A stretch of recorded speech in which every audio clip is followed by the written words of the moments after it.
mababasa ang isip ng isang tao. Ating pag-uusapan ang 14 psychological tips para magawa mo ito tungkol sa impormasyon na hindi pa natin nalalaman. Mahirap kasing alamin kung anong klaseng tao ang kaharap natin. Kaya sa ganon, napakahalaga na maunawaan kung paano tayo nakikipag-usap sa ibang tao. Ayon sa mga eksperto, 15% ng ating pinapadalang impormasyon tuwing nakikipag-usap sa iba ay nagmula sa body language o yung mga hindi namamalayang paggalaw ng ating katawan. 18% sa tono ng boses at 7% lang mula sa lahat ng aktwal na sinasabi natin. Kaya nangangahulugan ito na kapag nakipag-usap tayo sa kahit na sino sa unang pagkakataon, kailangan nating isaalang-alang ang tatlong batayan na ito bilang karagdagan sa kung ano ang maaaring iminumungkahi sa atin ng itsura ng isang tao. Kaya kung nais mong makakuha ng mas higit na kaalaman sa personalidad ng iba, kapag nakita mo sila sa unang pagkakataon, bigyan mo ng pansin ang sumusunod na mga pahiwatig na ito simula sa ulo hanggang paa.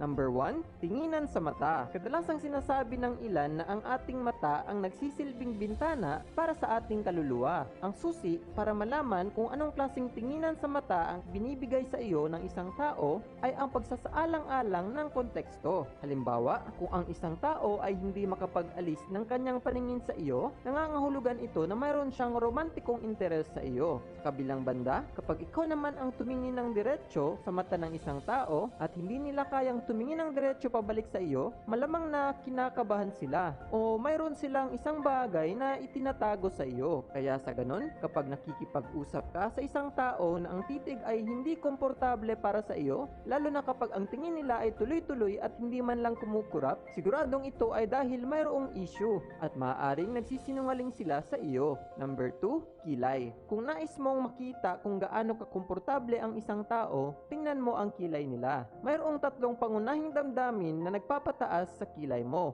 pagkasorpresa, pag-aalala, at pagkatakot. Subukan mong iangat ang iyong kilay kapag nakikipag-usap ka sa isang kaibigan. Mahirap itong gawin, hindi ba? Kung may nakikipag-usap sa iyo na itinaas ang kanilang mga kilay at ang paksang pinag-uusapan ninyo ay hindi naman nakakasorpresa, nakakabahala, o nakakatakot, malamang na senyales na yan na hindi sila komportable. Number 4, pagngiti. Pagdating sa pagngiti, ang iyong labi ay maaari mang makapagsinungaling, ngunit ang mata ay hindi. Ang mga totoong ngiti ay umaabot sa mata. Lumili ka ng kunot sa panlabas na sulok ng mata ng isang tao. Kadalasang ngumingiti ang isang tao para itago ang kanilang iniisip at nararamdaman. Kaya sa susunod na gusto mong malaman ang totoong ngiti ng isang tao, hanapin ang mga kunot sa mga sulok ng kanilang mga mata.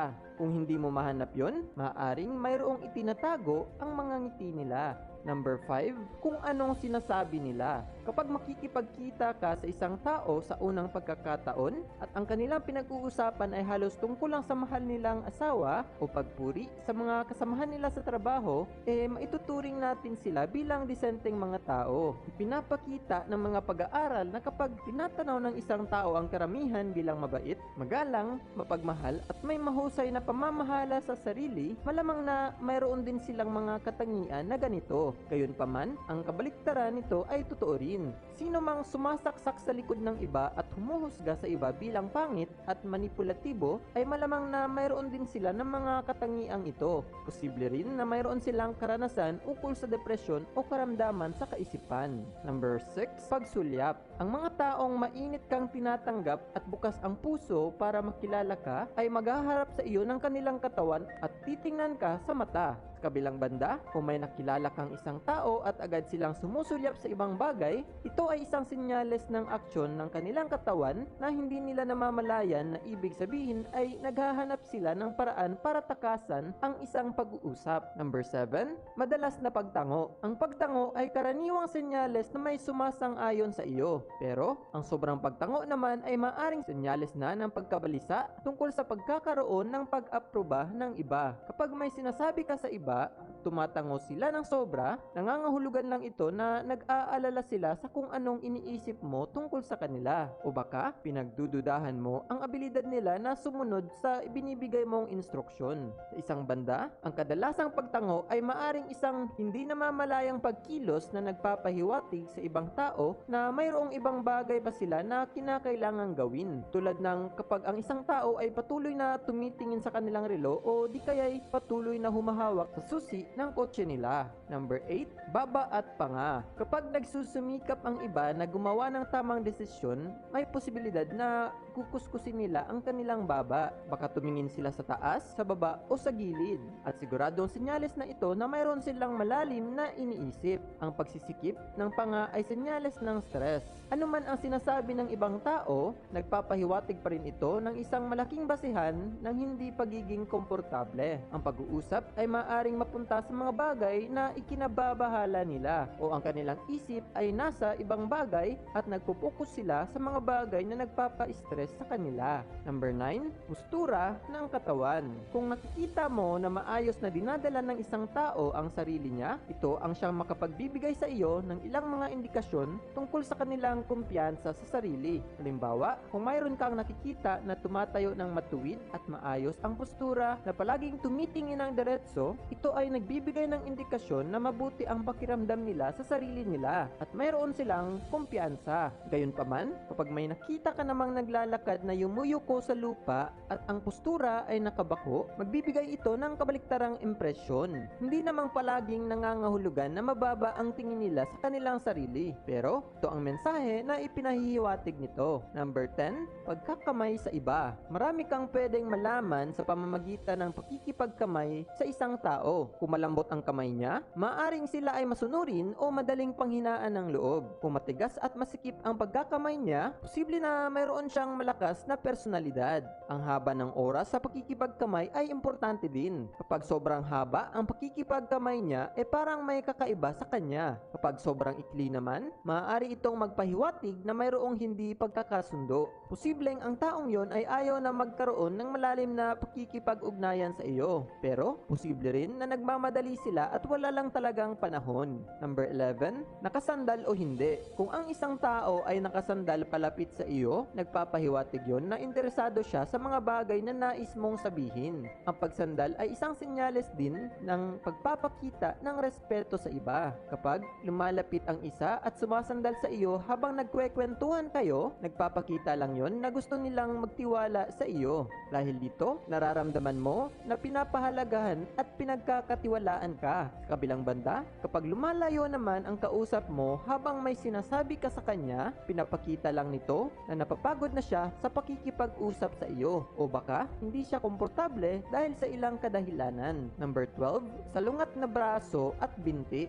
Naranasan mo na bang makipag-usap sa kahit na sino na nagpapasalungat ng kanilang binti at braso habang nagsasalita ka sa kanila? Kung ikaw ay nasa isang date o kung sinusubukan mong sabihin sa isang tao ang isang bagong ideya, hindi yan isang magandang senyales. Ang salungat ng mga binti at braso ay nagpapahulugan na ang taong kausap mo ay hindi bukas upang makinig sa mga sinasabi mo. Kahit na nakangiti sila at nakatuon sa isang aya-ayang pag-uusap, ang reaksyon ng kanilang katawan ang nagsasabi ng tunay nilang nararamdaman. Sa psikolohikal na batayan, ang salungat na braso at binti ay senyales na ang taong yon ay hindi sumasang-ayon sa kaharap nila. Sa katulad na paraan, ang direksyon ng mga paa ng isang tao ay nagbibigay din ng impormasyon kung ano ang nasa isip nila. Ang taong gusto ka ay tuwid na ihaharap sa iyo ang dalawang binti niya. Gayunpaman, kung ang paa niya ay salungat o patungo sa direksyon ng pintuan, maaring nangangahulugan ito na nais na niyang umalis at pagod na siya sa pakikipag-usap sa iyo.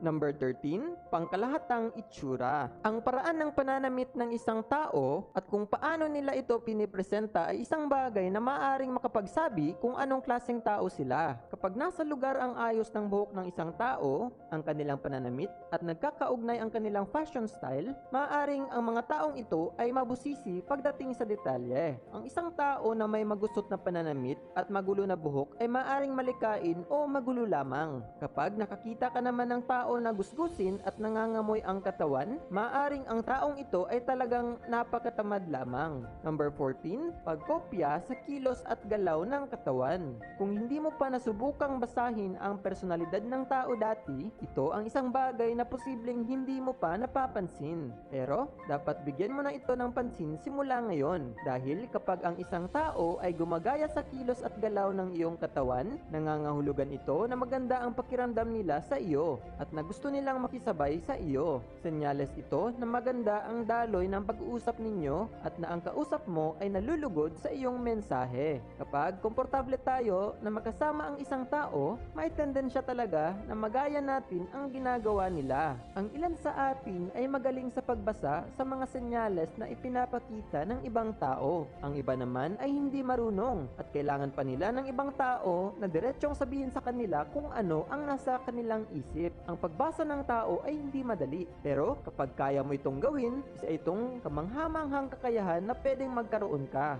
Syempre, iba-iba naman ang lahat ng tao, kaya ang pagbibigay ng kahulugan sa kanilang mga ikinikilos at sinasabi ay maaring maging hindi palaging tumpak. Pero sana, sa tulong ng mga senyales na ito, magiging mas mahusay ka sa pagbasa ng sinumang tao na makakaharap mo. Gusto naming malaman kung ano ang iniisip mo. Kapag nakikipagkita ka sa sinumang tao sa kauna-unahang pagkakataon, ano ang unang mga bagay na karaniwang napapansin mo?